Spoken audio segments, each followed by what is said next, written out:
I will now अब move मैं to part भाग ख की ओर बढ़ती हूँ। Honorable Speaker, sir.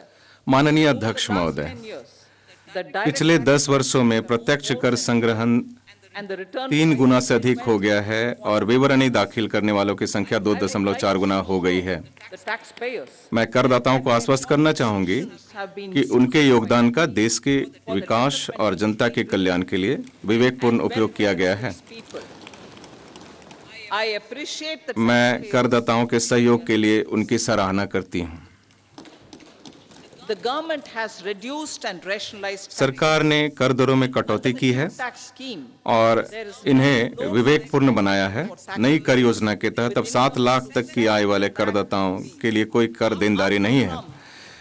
2. वित्तीय वर्ष 2013-14 में 2.2 लाख तक की आय वाले करदाताओं के लिए कोई कर The threshold देनदारी नहीं थी। presumptive taxation खुदरा व्यापार के लिए प्रिजेम्प्टिव कराधान की सीमा 2 करोड़ से बढ़ाकर to 3. 3 करोड़ की गई। इसी प्रकार प्रिजम्प्टिव कराधान के पात्र व्यवसायियों के लिए Taxation was increased. यह सीमा 50 लाख से बढ़ाकर 75 लाख की गई।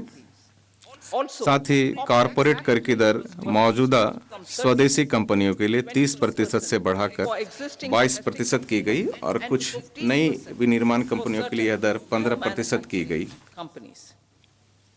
Honorable Speaker, sir, माननीय अध्यक्ष महोदय, our focus पिछले 5 वर्षों में करदाता सेवाओं में सुधार करने पर हमारा विशेष जोर रहा है। based assessment system was पहचान रहित निर्धारण और अपील की शुरुआत कर क्षेत्राधिकार आधारित निर्धारण प्रणाली को बदल दिया गया, जिससे कार्य कुशलता, पारदर्शिता और जवाबदेही बढ़ी है। introduction of update अद्यतन की हुई आयकर विवरणियां, a new नया form फॉर्म 26 AS 26 एएस और पहले से भरी हुई कर विवरणियां शुरू किए जाने से कर विवरणियां दाखिल करने की प्रक्रिया अधिक सरल और आसान हो गई है। average processing विवरणियों of return पर कार्रवाई में वर्ष 2013-14 में औसतन 93 दिन लगते थे, जो कम होकर to a mere इस वर्ष केवल 10 दिन रह गए हैं। thereby making इससे प्रतिदाय रिफंड जारी करने में तेजी आई है। indirect taxation अप्रत्यक्ष by कर unifying the highly fragmented Bharat में अत्यंत बटी हुई अप्रत्यक्ष कर व्यवस्था को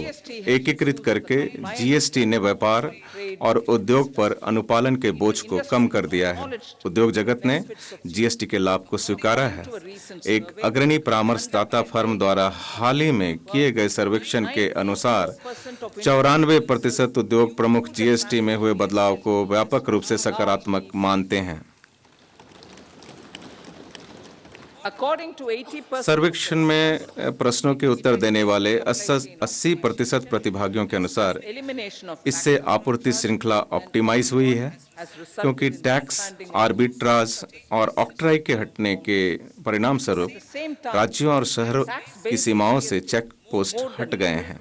and the average साथ ही जीएसटी का कर आधार बढ़कर दोगुने से अधिक हो गया है। to 1. इस वर्ष औसत मासिक सकल जीएसटी संग्रहण बढ़कर लगभग दोगुना तथा 1.66 लाख करोड़ रुपए हो गया है। have benefited इससे राज्य भी लाभान्वित हुए हैं।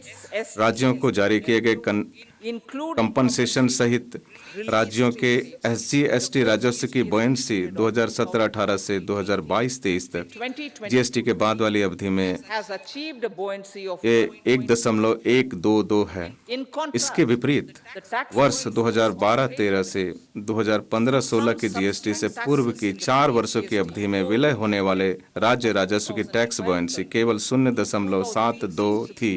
was a mere 0.72. The इससे biggest सबसे बड़े लाभार्थी उपभोक्ता हैं, consumers क्योंकि संभार तंत्र संबंधी लागतों और करों में कमी के परिणाम स्वरूप अधिकांश वस्तुओं और सेवाओं की कीमतें कम हुई है। we have taken a number of हमने अंतर्राष्ट्रीय व्यापार को सुविधाजनक बनाने के लिए सीमा शुल्क में अनेक उपाय किए as a हैं, result the जिसके परिणाम स्वरूप वर्ष 2019 में declined by 47 जब पहली बार नेशनल टाइम रिलीज अध्ययन शुरू हुए, तब से 4 वर्षों की अवधि में इनलैंड कंटेनर डिपो में आयात निर्गम समावधि 47% कम होकर 71 घंटे रह गई हैं। एयर कार्गो परिसरों में 28% कम होकर 44 घंटे तथा बंदरगाहों में 27% कम होकर 85 घंटे रह गई है।